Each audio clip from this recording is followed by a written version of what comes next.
Hey guys, welcome back to another episode of Music Den. I'm your host, Armando Venditti.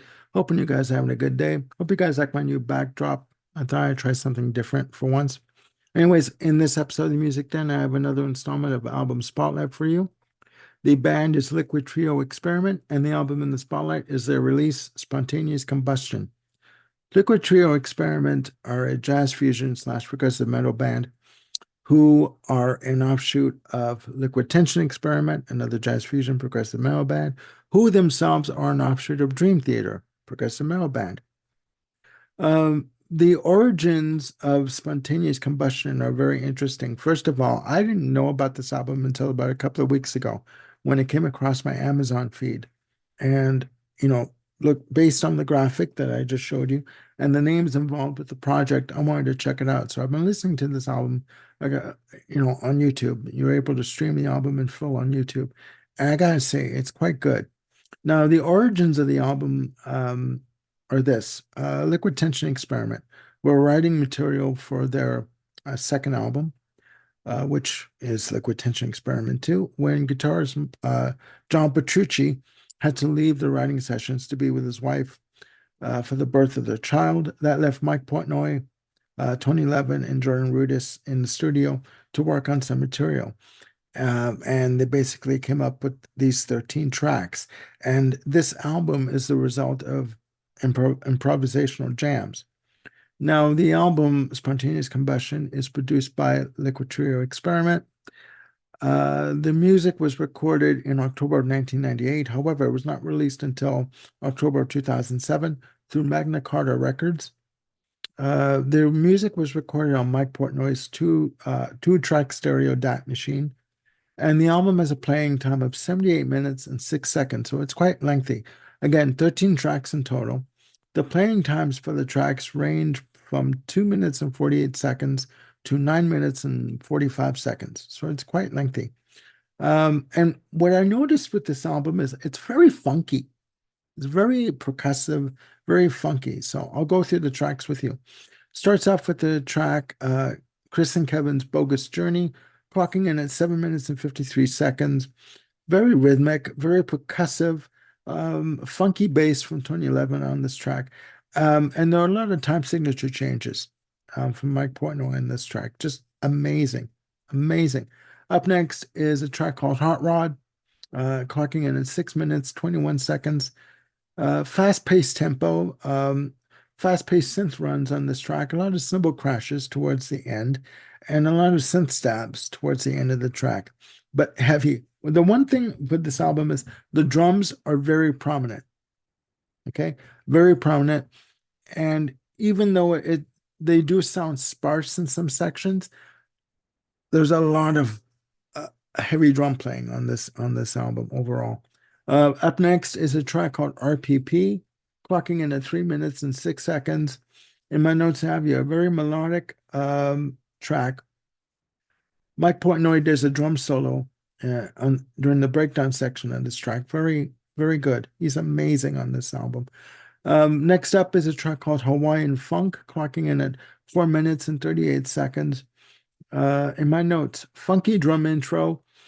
He does a lot of double time on the bass drum for this track. It's a very ass shaking track. And it wouldn't be the last time that I would use the term ass shaking for this album. Just amazing. Up next is a track called Cappuccino. Uh, to me, it's very experimental, has a jazz funk vibe to it, and I love the shuffle drum pattern that Mike Portnoy does on this track. Just great. Next up is a track called Jazz Odyssey, lengthier track, 8 minutes and 49 seconds. And this track, the inspiration for this track was from Spinal Tap, apparently. In my notes, frenetic keyboard intro, but then it goes into a relaxed feel on the rhythm. And it has a traditional jazz feel with the drums, you probably using brushes, etc. But the rhythm does change in terms of time signature changes. So it goes through different stages, the track overall. Next up is another lengthy track, Fire Dance at 8 minutes and 22 seconds. Starts off with a panning synth effect from the left and right channels, very rhythmic drums that come in, and also Jordan Rudess uses almost like um, a Moog patch on the synth. Just really good. Again, really rhythmic, right? Next up is a track called Rubber Band Man, or The Rubber Band Man, sorry. Clocking in, sorry, at 6 minutes and 51 seconds. In my notes, I have here double time on the snare, very rhythmic, just amazing, amazing, just beautiful, beautiful. What I like about Mike Portnoy's drumming is that he could, keep the track going using the bass drum, right? Just hitting the bass drum, keeping the rhythm going, but then using the either the toms or the snare drum, come up with a different drum pattern to go along with what's going with the bass drum. Just amazing, almost like point counterpoint with the rhythm on these tracks. Just amazing. Up next is a track called Holes, short track, clocking in at 4 minutes and 39 seconds. Has a very much a funk vibe on this track.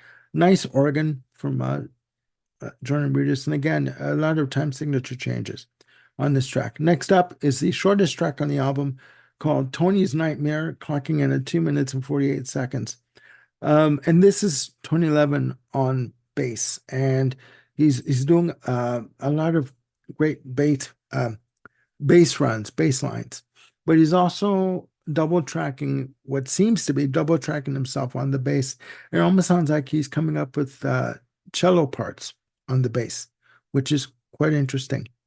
Next up, in terms of interesting tracks on the album, is The Return of the Rubber Band Man, clocking in at, again, 9 minutes and 43 seconds.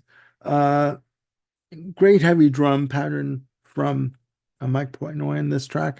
And also my notes, I have your sweeping piano passages, great rhythmic pattern on the toms.